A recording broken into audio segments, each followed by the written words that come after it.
We are moving on to East Palestine, Ohio, now a political battleground of sorts. You've got former President Trump that's there today, surveying the site of the toxic train disaster as residents continue to demand answers.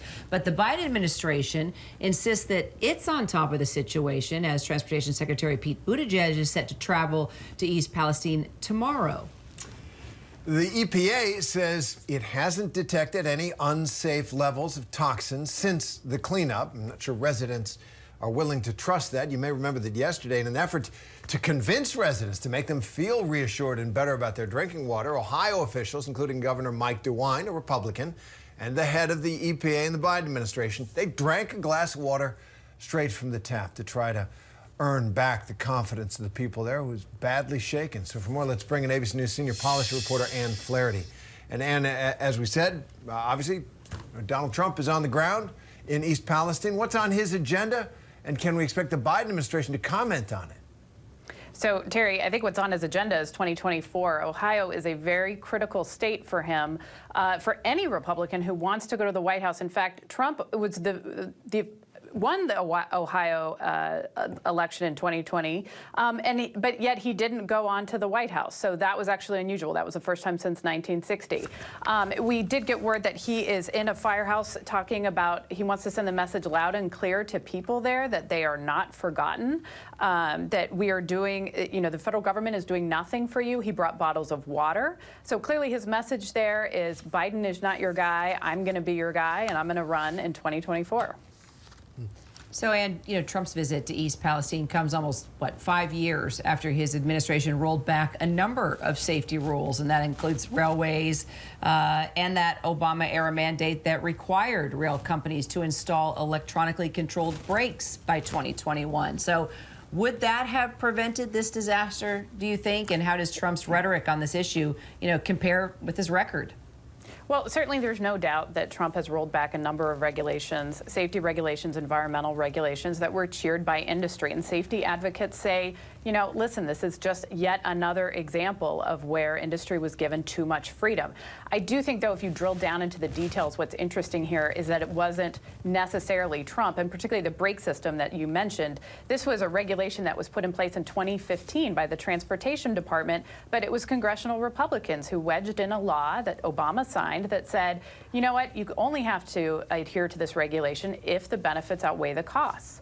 Well, that ties the Transportation Department's hands because the benefits did not weigh the costs. And I think, there's some evidence that they probably knew that when they wrote this legislation. So, Trump's administration, yes, they rolled that back.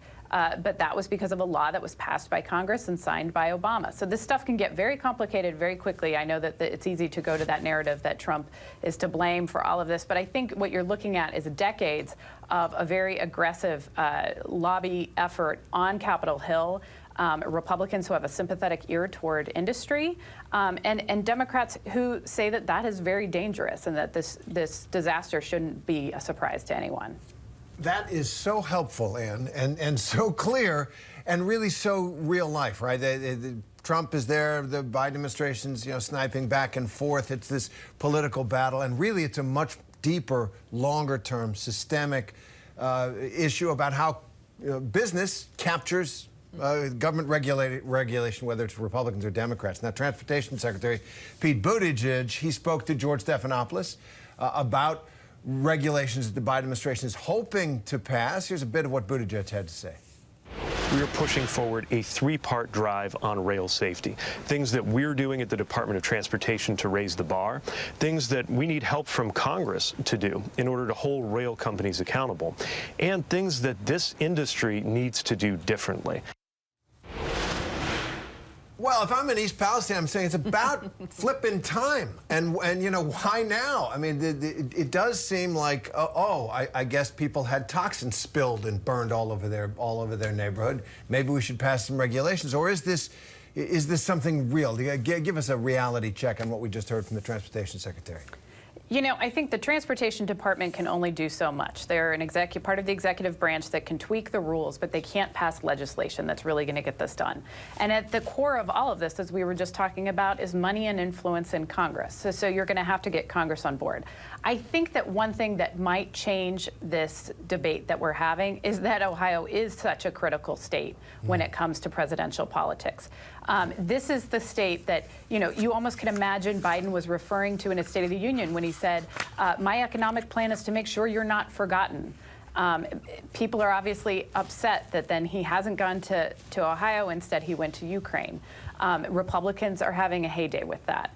But the question is, you know, what are they going to do going forward? I think Republicans and Democrats say they're on board with looking at this issue and doing what makes sense. Well, it's sad when you think something like this is in many ways taken advantage of for political purposes. But considering how bad this was and how bad it is, and now you have all these residents that are having health problems, saying they're having respiratory problems, nausea, headaches. I mean, if that's what it takes to get something done, then okay, let it be campaign time. Yeah, we'll stay on top of this, Kira. Absolutely. It's an important story. All right. Appreciate it. Thanks so much, Anne Flaherty. Thanks. Train derailments, well, like this one in Ohio, are not uncommon in the U.S. Transportation correspondent Gio Benitez actually takes a closer look at all the numbers. Hey, Gio.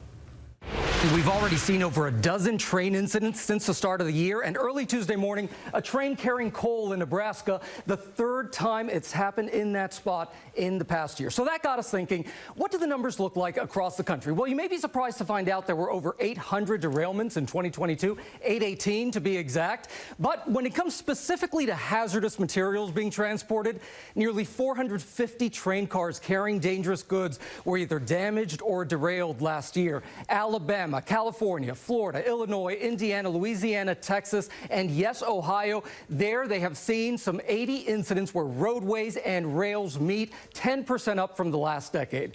Now, after 2 decades of declining deaths, we are seeing a dramatic rise, up more than 30%. Since 2022, nearly all of the incidents involving illegal trespassing, for those ending in death. And there is no way for residents to know if they are near an area where hazardous materials are transported. We're told that kind of database would make it too easy for terrorists or other criminals to target trains carrying those dangerous goods. All right, Gio, thank you so much. Hi, everyone. George Stephanopoulos here. Thanks for checking out the ABC News YouTube channel. If you'd like to get more videos, show highlights, and watch live event coverage, click on the right over here to subscribe to our channel. And don't forget to download the ABC News app for breaking news alerts. Thanks for watching.